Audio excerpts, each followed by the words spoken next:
Hace unos días fundaron un arquitecto llamado Juve 3D Studio que no necesita presentación sobre algunos comentarios clasistas que hizo, como que el pobre es pobre porque quiere, que los pobres no deberían tener hijos, entre otros. No me interesa meterme realmente a la polémica porque no conozco el contexto ni conozco tanto del arquitecto. Lo que sí me interesa y me causó curiosidad es saber si realmente la arquitectura es tan clasista como dicen.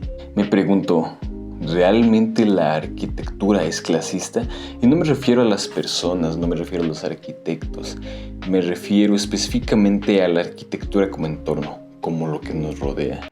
Pero antes de todo hagamos un pequeño ejercicio mental. Digamos que tú eres un mexicano promedio que se levanta temprano para ir a su chamba. No tienes carro, así que tienes que recurrir al bendito transporte público, el cual está saturadísimo. Y hay un montón de tráfico, así que tardas un montón de tiempo en llegar a tu chamba. Y cuando finalmente logras llegar a tu trabajo, pues empieza otra extenuante jornada laboral, con un jefe, aparte de explotador, tacaño, el cual les da condiciones de trabajo un poquito infrahumanas y les dice que la empresa es como su segunda familia y cosas así. Es de esos jefes que les compra pizza cuando tienen que quedarse horas extra a trabajar. Pero al final acaba tu jornada laboral y regresas a casa con tu familia. En tu casita toda austera. Sí, que se está cayendo el techo y está casi en obra negra, pero ahí está tu familia, tu hijo en silla de ruedas, el pequeño Timmy, tu familia, y es viernes, así que decides sacarlos a cenar. Vamos familia, vamos a cenar algo. Pipiripipipiripipi. Pero sí, Dios castiga 2 veces y aparte de haber nacido pobre, verga, tienes un hijo en silla de ruedas, por lo cual el camino hacia el centro es una odisea, con banquetas imposibles, lugares casi posapocalípticos y finalmente logras llegar a tu comida favorita. Pero descubres que está cerrado de por vida porque el dueño ya no pudo mantener el negocio por la maldita gentrificación. En su lugar está un puesto de hamburguesas atendido por un hipster o una cadena de comida rápida muy insípida. Entonces llegas a tu casa tarde, devastado, cansado, empapado, sin dinero y al parecer sin familia porque me dio flojera poner los PNGs de la familia, así que digamos que tienes esquizofrenia y que vas por ahí con una silla de ruedas paseando. Pero bueno, volviendo al tema, recibes una llamada de tu jefe diciéndote que surgió chamba y que te presentes mañana temprano a trabajar. Y si no haces caso, o te despiden o te dan un sermón de cómo el pobre es pobre porque quiere y cómo es flojo y etcétera, etcétera. Así que no te queda más remedio que levantar temprano otra vez en sábado para ir a trabajar en otra extenuante jornada laboral en otro día del mexicano promedio. Pero bueno, ahora sí, vamos a desglosar esto y empecemos. Empecemos por la ciudad. La ciudad no está diseñada para todas las personas. Y en lugar de enfrentar el problema de manera adecuada, la arquitectura simplemente se encarga de encubrirlo más. Por ejemplo, la arquitectura hostil es un claro ejemplo de esta situación. En este caso, el diseñador diseña no para ayudar al usuario, no para hacerle la vida mejor. Al contrario, diseña para dañar al usuario, castigando y marginando a las personas que se ganan la vida en el espacio público, aquellas personas como por ejemplo las personas sin hogar, que no tienen otro sitio donde dormir más que las bancas, y esto hace que la arquitectura de nuestra ciudad se vuelva contra las propias personas del espacio. La arquitectura en un sentido más amplio refleja las desigualdades del sistema y pues obviamente evidencia un clasismo profundamente arraigado en la sociedad latinoamericana. No solamente se trata de la lo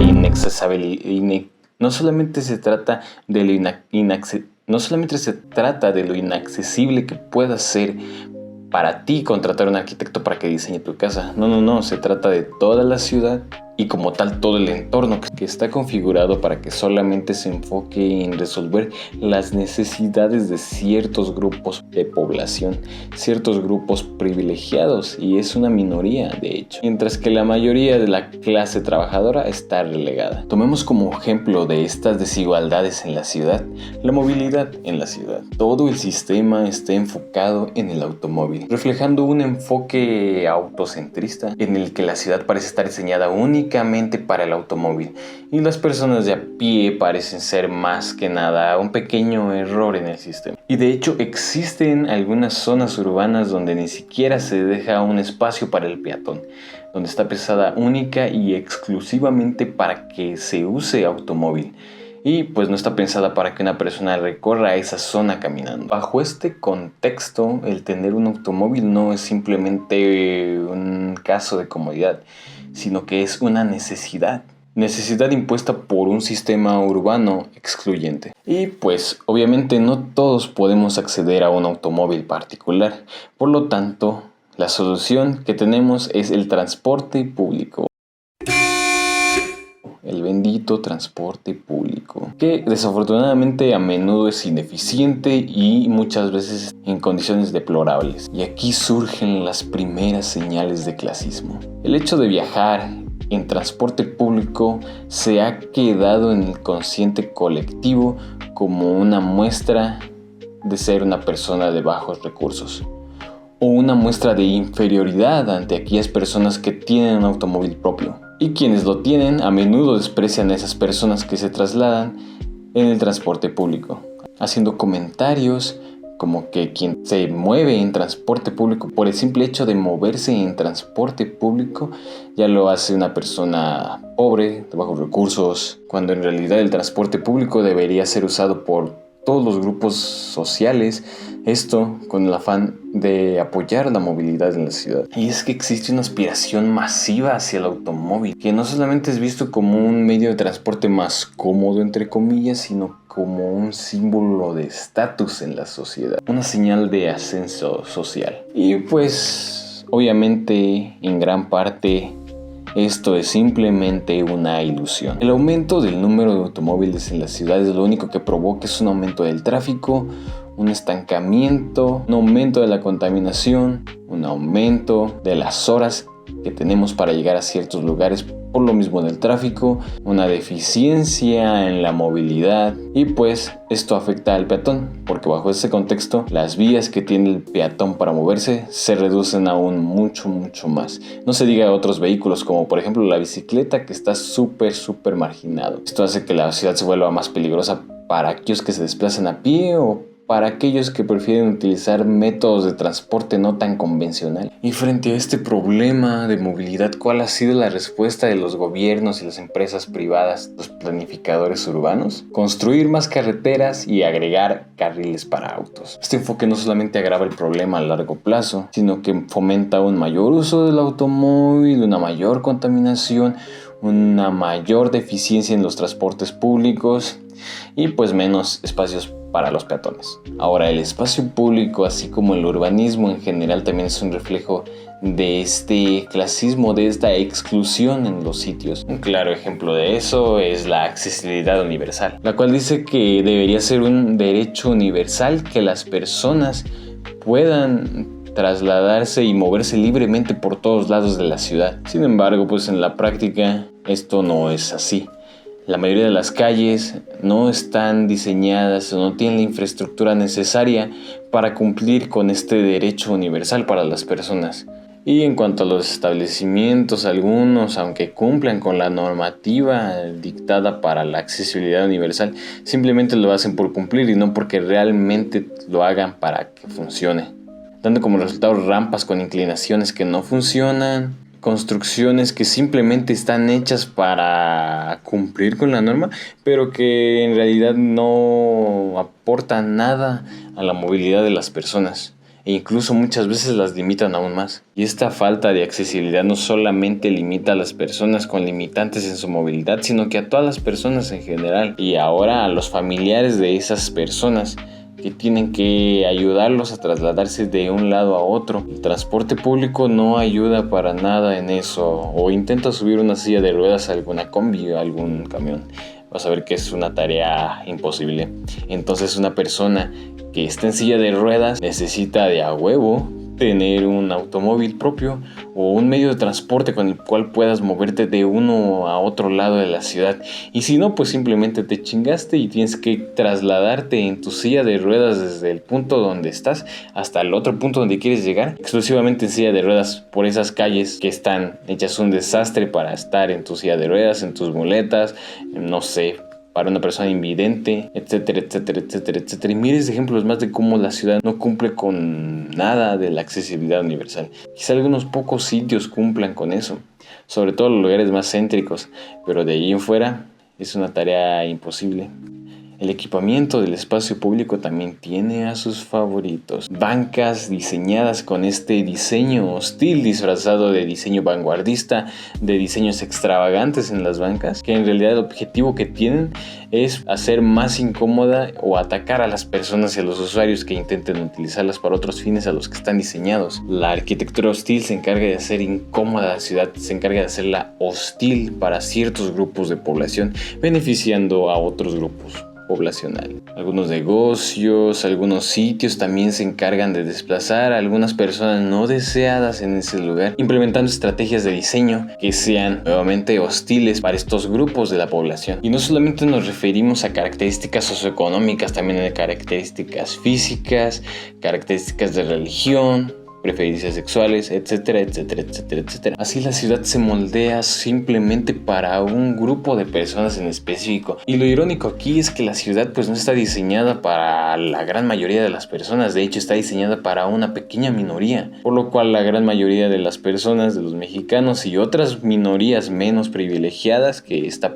minoría para la cual está diseñada la ciudad, pues se tienen que conformar con aventársela y echarse la odisea para tratar de tener una buena experiencia en el espacio público, que obviamente no se logra, y tenemos que implementar estrategias del ingenio latinoamericano para tratar de que nuestra experiencia sea un poco más llevadera. No, el espacio público no está pensado incluso para las personas que se ganan la vida en este espacio, o para las personas sin hogar, que pues su hogar es el espacio público, y tampoco para el mexicano promedio que se levanta todas las mañanas a trabajar. Bueno, ¿y por qué se da esto? Esta situación es resultado de varios factores. Las empresas prefieren invertir en aquellas personas que les van a generar las ganancias económicas que las empresas buscan, mientras que las mismas personas, en su afán de querer pertenecer a una clase social específica a la cual no pertenecen realmente, alimentan estas dinámicas de exclusión en el espacio. Como resultado, la ubicación, la accesibilidad, el diseño, etcétera, etcétera, etcétera,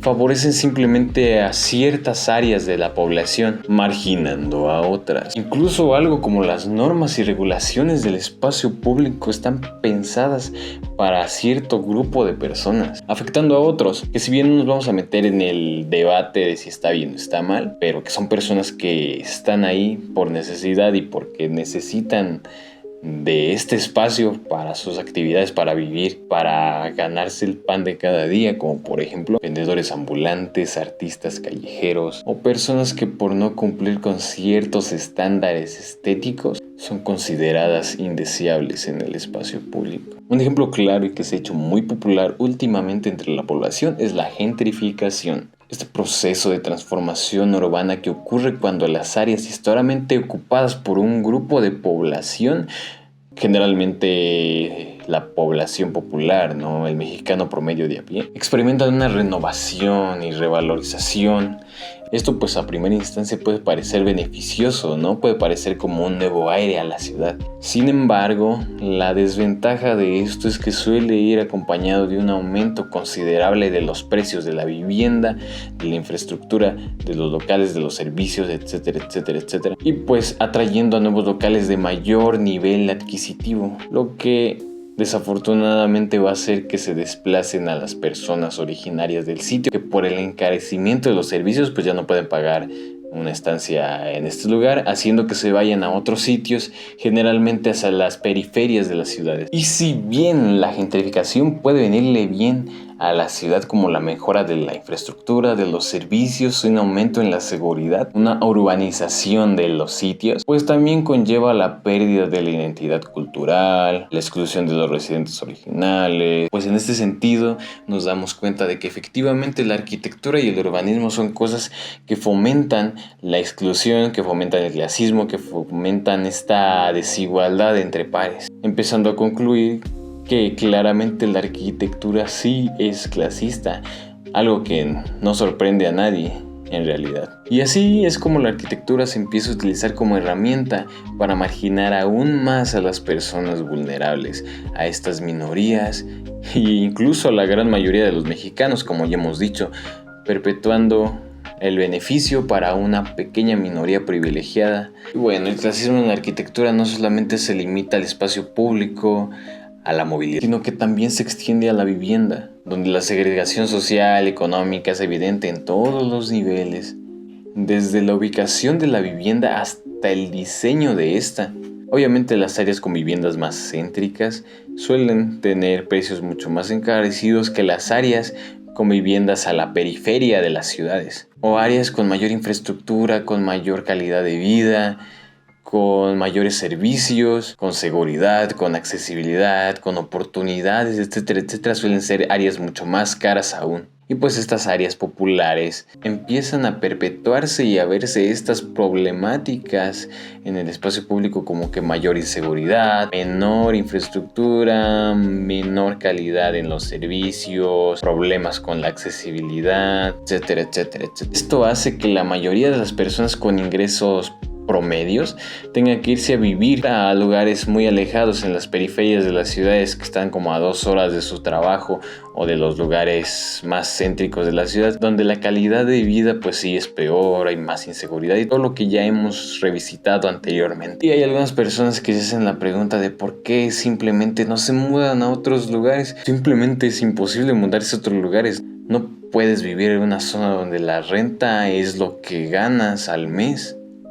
O sea, no te queda dinero para vivir prácticamente. O pagas la renta o comes. Y esto crea un ciclo de exclusión donde las áreas con mayor calidad de vida pues se encarecen bastante y las áreas con menor calidad de vida pues se abaratan un poco más, haciendo que las personas solamente puedan acceder a este tipo de áreas y dejando las otras relegadas para solamente un pequeño grupo social, y arraigando en la sociedad este clasismo interiorizado que incluso por la zona donde vives te pueden juzgar y te pueden hacer menos. Incluso el contexto en el que vives puede funcionar como herramienta de exclusión o como herramienta limitante que te pueda hacer o no hacer acceder a mejores cosas.